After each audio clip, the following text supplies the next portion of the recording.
Pozdravljena Hedviga, Herman, pa naš stari Rudolf. Že igrate brez mene. Danes imam s sabo cel kup srebrnikov in gremo na vse ali nič. Pa Dano, kaj ti misliš? Ti vedno priješ sem? Hočeš tle igrati karte, zgubiš, greš domov in te žena tebe, pa kaj se? Pomiri se, Hedviga, danes bom zmagal, prav čutim zmagal. Gledi, če mi ne plačaš, zato ker ne zmagaš, te bom tako našeškala, da ti žena ti ne pride niti blizu. A kako dobila se za jesti, prosim, ful sem, čisto mi sebe. Ja, komod, vzeli se na mizo, jaz sem samo še to, prosti.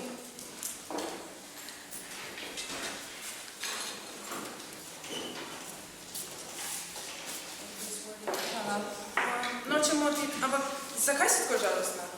Iskreno me je kar mal sam povedati. Sam prej na cesti so me oropali, vse so mi vzeli, vse kar sem imela, delala sem cele dni in pobrali so do zadnjega centa. Te banditi, navadni huligani! Glej, ne skrbi, vse nas prinesejo enkrat skozi, kaj je pa? Pomiri se, Hedviga, da sem povedal, da ti plačam vse, še za nazaj. Glej, da, če ne vidiš jutri, majke.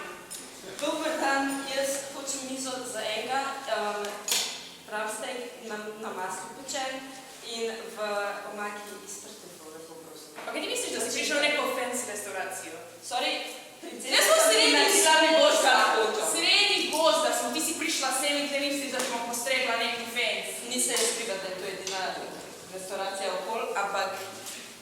Glej, jaz sem samo še na mizo, tako da tle se boš uštedla in boš dobila to karier, tako da bodi vesela, ne? Žijo, jaz sem pripetla, a ti? In kako to, da si prišali v to gostilno? Pa, nekaj sem mogla iti v sosednje mesto in sem bila malo lačna, tako da sem se odločila ustaviti. Kakor vidim, je bila to knirji napaka. To, zmagal sem. Pa dobro, ne deli se, kaj ne vidiš, da imamo goste. Ja, Hej, kako lušno je tu pri vas, prav prijetno vzdušje.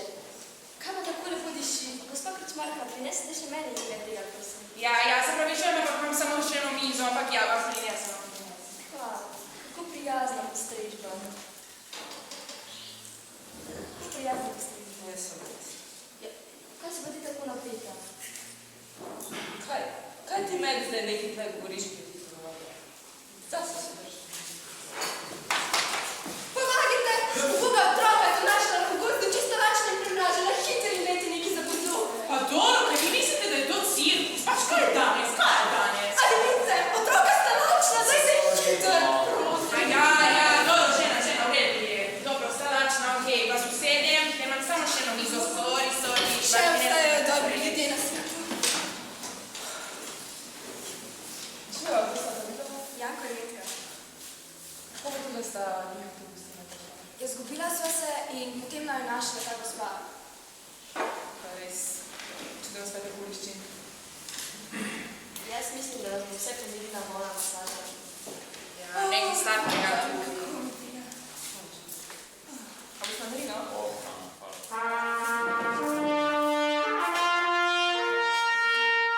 Spoštovani dame in gospodje, pred vami stoji ena in edina, veličastna, glamurozna in prelepa princesa Ria. Le čudite se njeni lepoti. Sedaj pa zelo pozorno poslušajte, ker ima zelo pomembno sporočilo za narod. Pozdravljeni, prijatelji! Prihajam iz daljnega vzhoda, da predstavim mojo idejo, ki je večkrat perfektna. Odločila sem se, da bom začela izdati svoj časopis, ampak zato rabim najbolj zanimivo zgodbo v deželi. In tisti, ki mi jo bo povedal, bo nagrajen.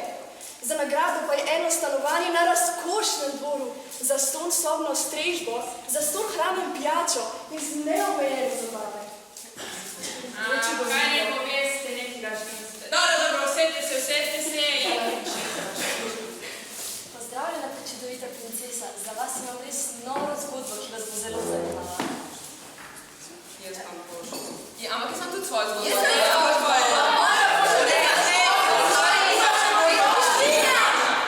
Jaz bom povedala, katera zgodba je najboljša.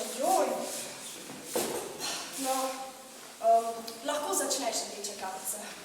Torej, moja zgodba se začne tako, da sem nekega dne svekla polno dobrot, ker jih mama ni znala in so bili obe že zelo lačni. Nato sem se odločila, da bom nekaj odnešla še svoji babici, saj sem zadnjo znala poskrbeti le jaz. In sem se odpravila na pot. Na poti sem srečala volka, ki mi je rekel, da naj babici naberem še rože, ampak sem itak vedela, da je to neka prevara, zato sem ga postala prikrasno. Ampak potem je začel slediti in zato sem ga počakala za babičino hišo in pazi to. Dala sem mu 5 poštenih boksov trebuh in 3 v čelo. Pobral se je, koliko hitro so ga noge nesle. Joj, bravo, res tako se bila, super. No, kdo bo naslednji? Lahko... Tegončica, povej. No, jaz sem se rodila kraljevni kraljici v sosednji deželi in so za moj rojstni dan priredili zabavo in so povabili vse vile, razen ene, ki je imela neko zameno. In ko je vse prišla, me je uročila, oziroma cel grad uročila, mene je ni ratal in je cel grad je preraslo trne, vsi so zaspali in se rabila 10 dni sekati trnje, da bi rešila moj grad. In vmes je prišel kar še en princ, mislil, da mi bo neki kao tam pomagal. Kao princ. Najbrž je prišel sam kralj, tako da sem ga nagnala in pol do konca rešila svoje kraljevstvo, tako da... Joj, bravo, super, res. Bravo. Pepelka, povej nam. Jaz? Joj, hvala vam. No, moja zguba se pa začne doma. Prihajam iz zelo revne družine, ker sem vedno mogla vse jaz narediti. Moja mama pa sestra so bile paline, tako da sem vedno sam jaz delala. Ampak enkrat se je na dvoru odvijal kraljevi ples in res sem si želela iti. Sem spet imel problem denar, tako da sem še več delala, ampak na koncu je bilo dovolj sam za eno vstopnico. In to sem prepustila svoji sestri. Šla je na ples in tam spoznala princa, ki je postal tudi njen mož. Tako da če je bilo mene, se onadva ne bi spoznala in ne bi srečno živela. Joj, kako lepo od tebe. Kaj bo otroka? No, bom jaz začela.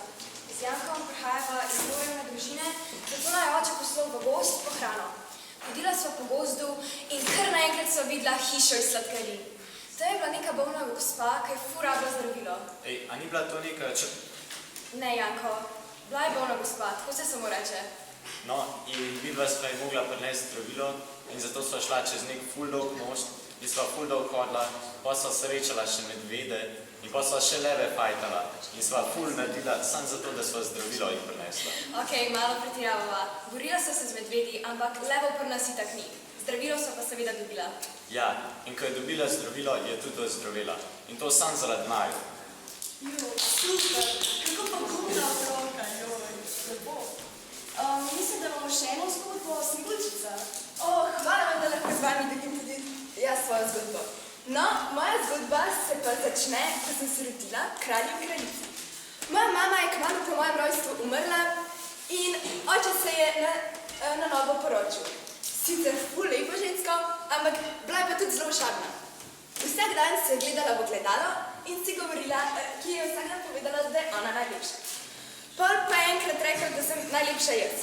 In ona me je hotela ubiti.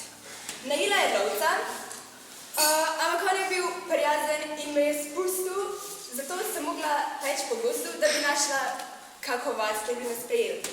Ampak kar naenkrat sem padla. Spotaknila sem se v palčkah. Bil tako majhen in luškan. Kaka prijazna bitjeca so to. No, on me je peljal v hišico, kjer je bilo še 6 drugih palčkov.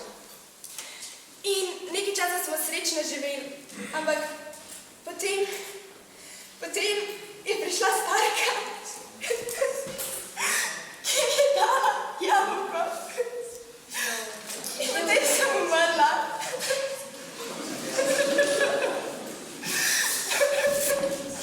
Ampak potem je prišel moj mož, princ. In me je nekako rešil, še sama ne vem kako. Ampak danes živa srečno in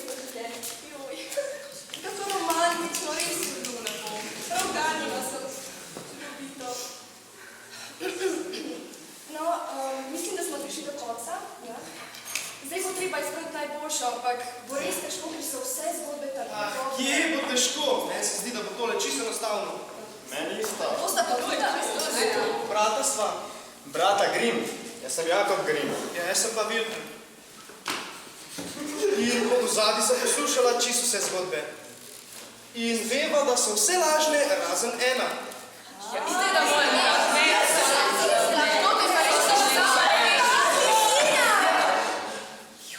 No, gospoda, prosim, nadaljujte.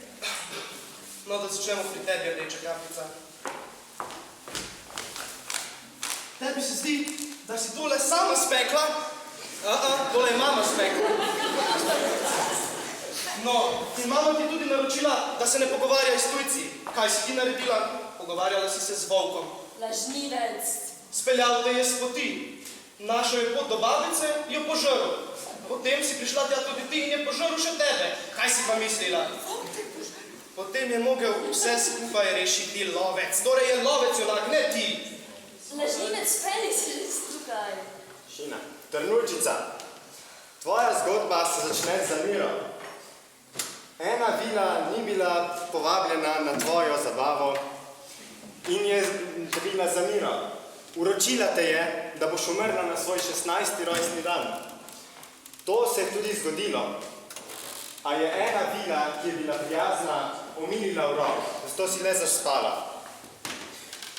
Spanec je trajal 100 let in na koncu je prišel do tebe princ. On je rešil kraljestvo, ne pa ti. Ne boš ti meni govoril, kako sem jaz živela moje življenje. Jaz vem, kaj se je dogajalo in vi ne boste tako govorili za princeso. Ne samo, da je hrana grozna, potem se pa še tako obnašate do mene. No, da gremo kar na pepelko. Jaz. Ja, ti, lažnivka. Mama te je imela za navadno čistačico. A zdaj se prišuješ tukaj. Sestre so se počutile tudi boljše od tebe. No, sicer po krivici, ampak ko so priredili kraljevi ples, ti mama ni pustila iti in ti si nekako šla s pomočjo čarobne vile, ki ti nekako dala obleko in kočijo, ampak kakšna dobrota do sestre, kakšno žrtvovanje. Ma ti si navaden egoist. To je pa največja laž, ki sem jo kadar slišala. Dovolj, Janko in Metka, vaju so starši poslali v gost. Prvič sta našla svojo pot nazaj s tem, da sta v poti puščala kamenčke. Drugič sta se izgubila. Našla sta hišo iz sladkorja. Tam pa ni živela neka starka, ki je bila bolna. Živela je čarovnica. Če je bila bolna, so se Ni bila bolna. Hotela vaju je pojesti. Zaprla vaju je v kletko in Janka poskušala rediti. A sta jo vidva z vijačo porinila v peč. Ubila sta jo, kaj še ne da bi jo rešila. Sama lažnica. No, in da pridemo na konec. Iskrena, zgleda vredna, resnicoljubna Sneguljčica. Prav za roko ti dati, no. Čestitam, resnico se splača govoriti. Hvala, gospoda. Mislim, da zdaj vemo, kjera zgodba je najboljša. Sneguljčica, lahko kar pride z nami, da piševa zgodbo. Joj, hvala vam. Ostali pa si zapomnite, iskrenost je pravi zaklad. A da ga najdemo, rabimo le malo poguma. Adijo.